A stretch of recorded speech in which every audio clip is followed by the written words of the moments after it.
Welcome back to videos part 5 and 6.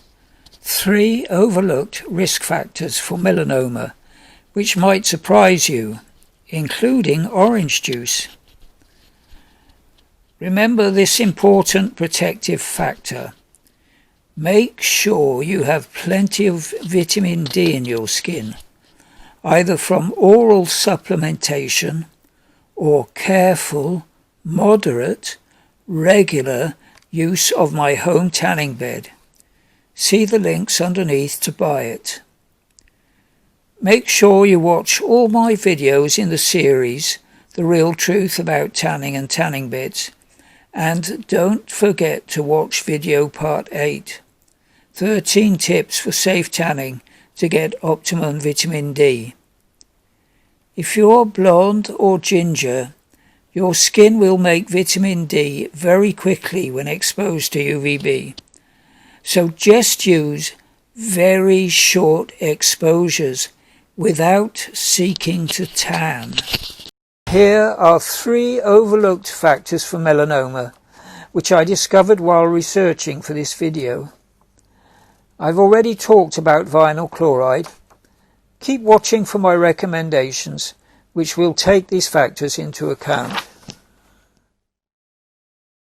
It's thought that UV exposure from the sun or from a tanning bed must play a role because there are 4 times more melanomas on the face and neck than on the rest of the body.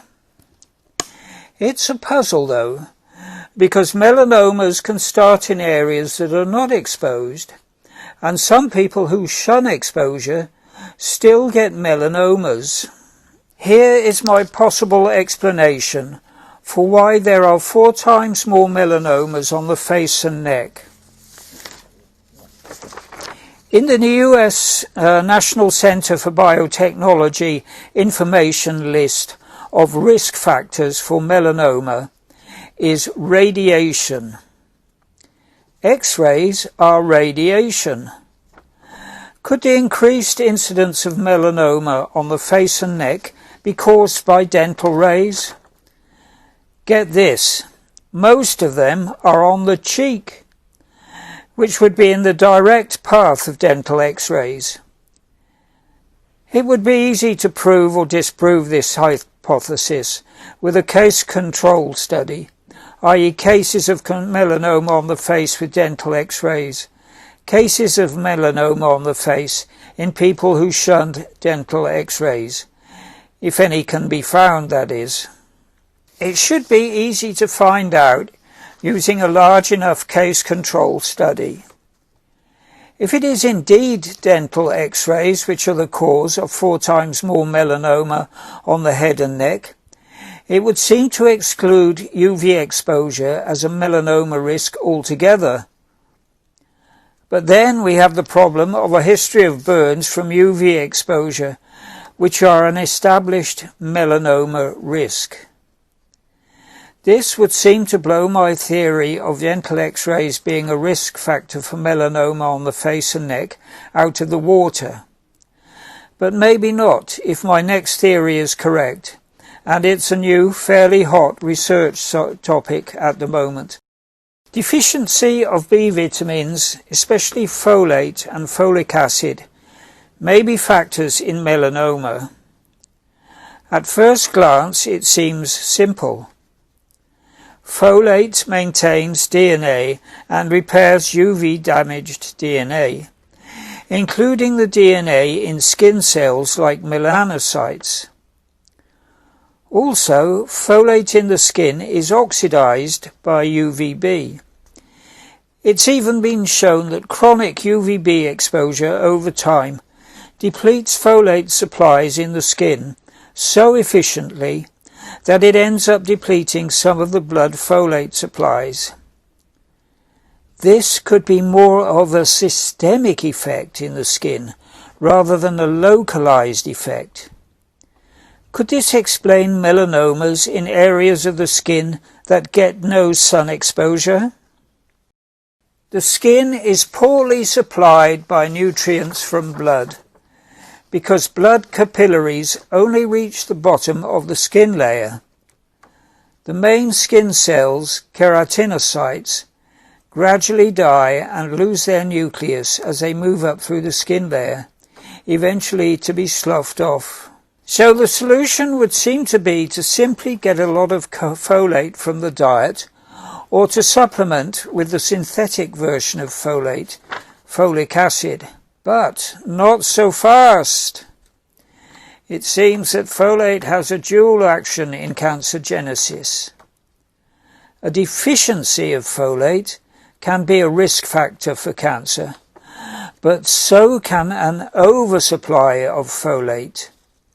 The same mechanism which helps normal cell DNA to thrive can also help cancer cells to thrive. Adenomas are benign tumours. The same amount of folate which in the absence of adenomas can prevent adenomas, in the presence of adenomas which have already formed, can turn them cancerous. Yes, it's a two-edged sword.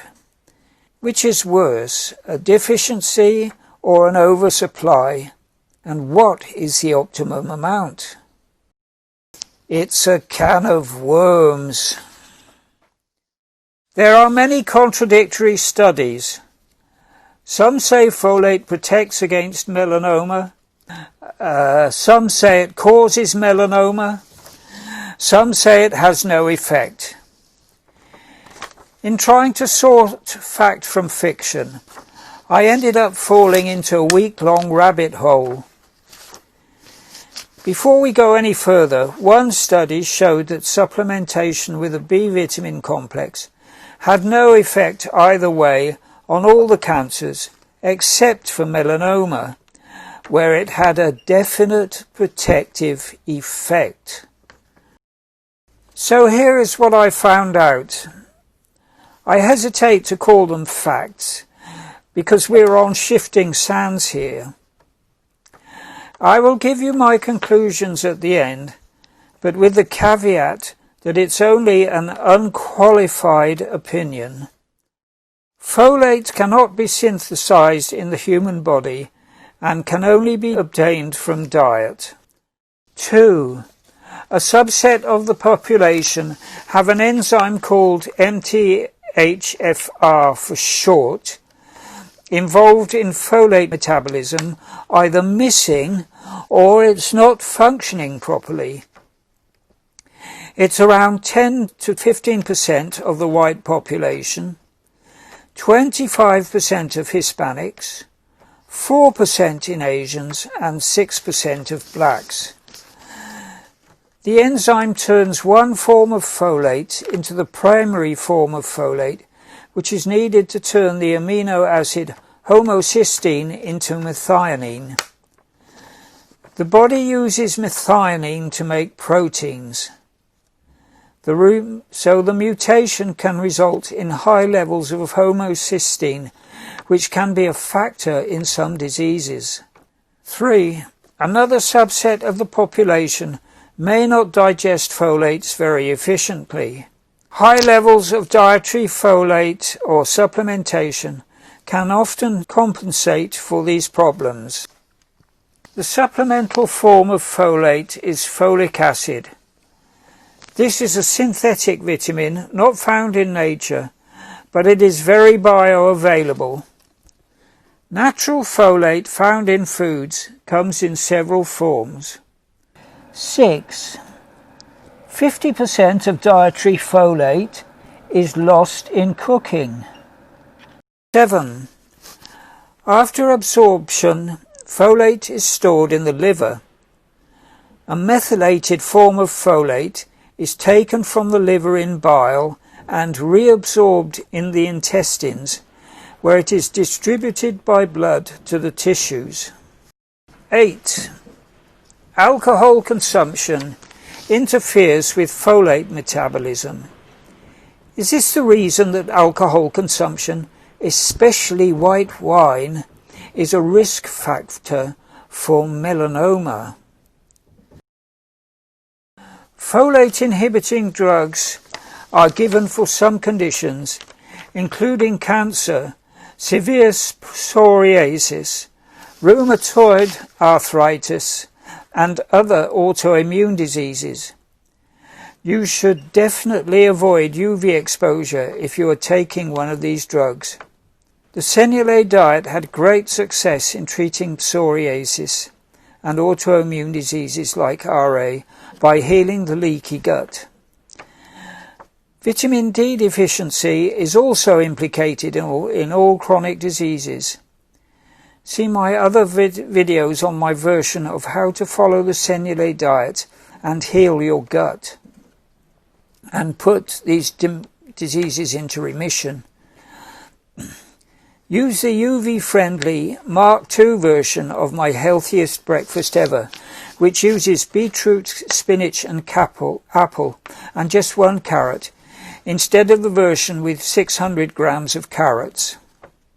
10. Folate deficiency in pregnancy often results in so-called neural tube defects in babies, like cleft lip and spina bifida. Supplementation with folic acid can prevent these end-tube defects. For this reason, flour has been fortified with folic acid in the US and Canada since 1998. Mandatory fortification in Australia started in 2009. In New Zealand, fortification is voluntary. No fortification in the UK, but expectant mothers are instructed to take supplemental folic acid. Can you overdose on folate? Some people who eat a lot of bread, particularly if they also supplement, can have unmetabolized folate circulating in the blood, usually folic acid. After fortification, 23% of the US population, including 43% of children aged 5 years and 38% of the elderly, had supraphysiologic levels. Supraphysiologic means more than a high natural dose.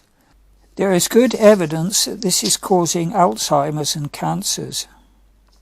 It seems that the body naturally stops digesting folates when there is already a high level in the blood. 13. Vitamin C prevents oxidation of folate in the skin from UV exposure. Okay, here are my conclusions. The Nurses' Health Study and the Health Professional Follow-up Study are 2 so-called cohort studies in the US. Participants fill in a questionnaire every 2 years with details of their diet and what supplements, if any, they take. Blood, urine, saliva, and other samples are taken. Where permitted, cancer diagnoses are reviewed. In 2018, a group of dermatologists and epidemiologists looked at around 1,300 cases of melanoma in the cohorts to see how various levels of B vitamins affected melanoma risk. They found that of all the B vitamins, none were associated with melanoma risk, except for a very slight risk for B6 from food only. They also found a slight increased risk for folate from food only. But the authors think that the increased risk could be due to consumption of citrus juice, which is high in folate. Citrus juice has a high content of furocoumarins, also known as furanocoumarins, which are known to damage skin DNA when exposed to UVA light. When they removed citrus juice from their calculations, there was much less risk associated with folate, but there was still a slight increased risk. Citrus juice also contains psoralen, a particular type of furanocoumarin. Psoralen is another phototoxic nutrient, which again can damage skin during tanning.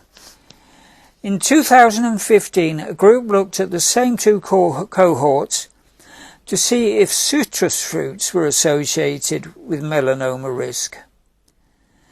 They found that grapefruit eaten whole, but not grapefruit juice, and orange juice but not oranges were a melanoma risk when combined with sunburns, those who spent time in direct sunlight, and those who live in sunny climates.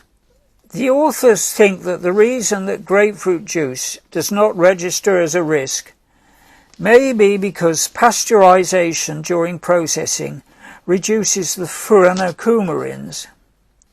It was not apparent from the article whether data was available which would separate consumers of pasteurized orange juice from consumers of freshly squeezed orange juice.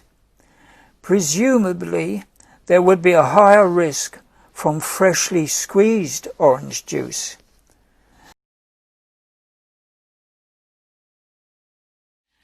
That's it. Don't fly. Oh no, he's not running that clip of his tanning bed again, is he? Yeah, we know. The link to buy it is underneath.